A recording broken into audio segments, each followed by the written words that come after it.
Hello class. As we're wrapping up this semester, we still got a couple of chapters to go.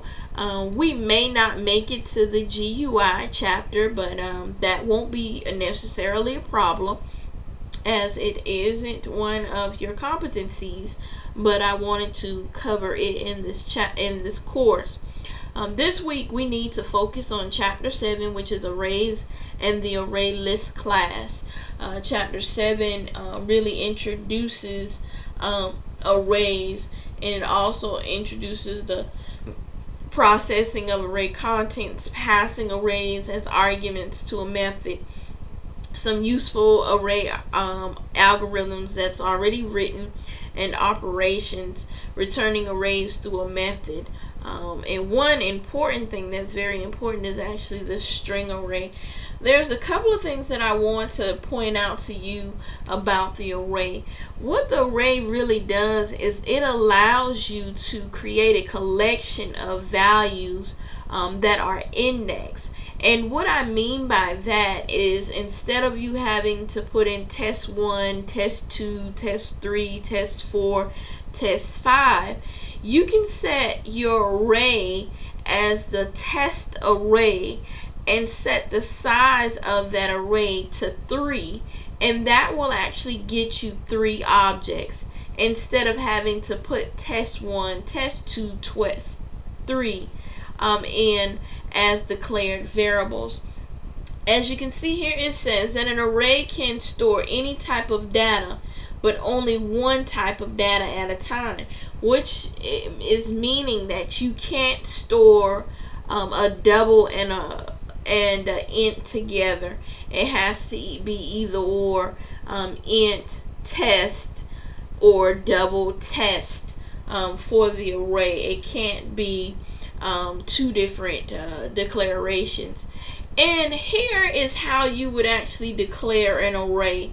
You would declare an array with the type of actual data you're holding, followed by 2 brackets here. Then you would actually give it a name, which is numbers in this case. The next step is actually declaring the size of the array, which you use the name of the array equals new, and then the actual data type that you're using with open brackets. And here you have an actual number in the open bracket, which means that that is the size of that array. If you were to take a look down here at this bar, you will notice that this index starts at 0 and at 5. Always remember in programming that 0 is counted as a number. So it would be starting at index 0, which would actually be the first element. If you were using, it would be here numbers, and that would be the first element. And numbers, index 1 would be numbers, the number 2, the second number you put in. Index 2 would be the third number you put in. Index 3 would be your fourth. Index 4 would be your 5. And then index 5 would be your 6th number, and you would hold 6 integers here. You can use any different the data types that we have learned thus far in this course. You can use your float, your char, long, double, and int as well. You can declare your actual array by declaring it all on one line and giving it its size all at the same time, instead of separating it like we saw here, where there was a separation of the int numbers and then numbers equal new int 6. We can actually declare all of that on one line, if you notice here. And it would be the same thing for your other data types as well. Now, when creating the array size, you may want to actually create an array size variable.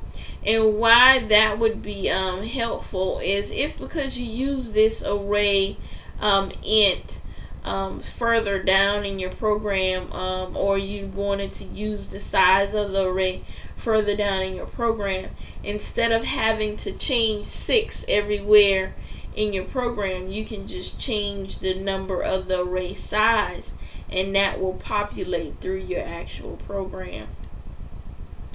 In accessing an element of the array, you would have to put in the index number to access that actual array. Like here, numbers 0 would be our first index. Remember I said that 0 is counted as a number, so that would be our first index. And if you notice here, if we wanted 20, we would do numbers and we would put 0 in the bracket, and that would actually pronounce our 20 for us. Array elements can be treated as any other variable, as we've seen previous throughout your programming exercise. If you wanted to use the bounding checking, you could actually check the array length -1, and that would actually start you through your indexes of 0 through 9 if you were using, for example, your for loop. Off by 1 error, we want to make sure that you pay attention to the for loops that you write. For you say for int I equals 1, and you said I is less than or equal to 100, I plus plus, and you say here that numbers I equal 99. Here the equal sign allows the loop to continue to the index of 100, where 99 is the last index in the actual array. You can actually assign numbers to an actual array. For example, here you would assign this array by giving it your open brackets, putting in the actual elements that you want. Remember that your first element is 0, index 0, which would also be your first element. And so you would actually count, making sure that number of elements actually match your size of your array as well. You can do multiple arrays, making sure that you put a comma in between each new array that you are actually completing. Now I've put up some help for you in your week, and that's going to be changed to week 14. In your week 14 arrays, I put in a chapter 7 arrays part 1, which has some different help and resources for you, as well as your arrays part 2. These are some different helps for you as well as you work on, for this week, your homework number 3. Now your homework number 3, this is to really base this off of your programming challenge number 1 rainfall class for chapter 7 in your textbook. You're going to write the rainfall class that stores the total rainfall for each 12 months into an array of doubles. When submitting your assignment, I want you to actually check these numbers to test. You're going to display your total, your average, your highest month, and your lowest month. And the same thing, this is a second set of data for you to check. Make sure that you submit your assignment, your first initial last name, homework number 3. Zip up your file and upload it into your homework 3 folder. And the due date for this is April 12th, 2014. I'm going to hold off posting your lab number 3 and your programming exam number 3. And I'll post those on next week, and you'll complete those on next week, as well as I'll be posting your final project for you to go ahead and get started on your final project. I'll be posting that towards the end of next week, but I'll be posting your lab number 3 and your programming exam number 3 at the beginning of next week. We won't work on that this week. I want you to work on the chapter and work on this assignment.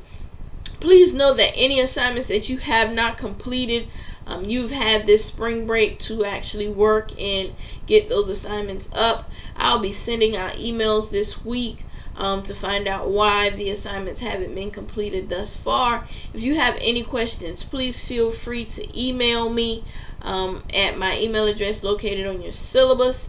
Also, you are free to contact Mr. Casey Merchant in the telecom lab. He's free to help you as well. And if you need any other assistance and you feel that you can't get me or Mr. Casey, please let Mr. Hall know, and he will get in contact with me via phone call. Thank you. Let me know if you have any questions. Please send me some emails if you have questions. Bye bye.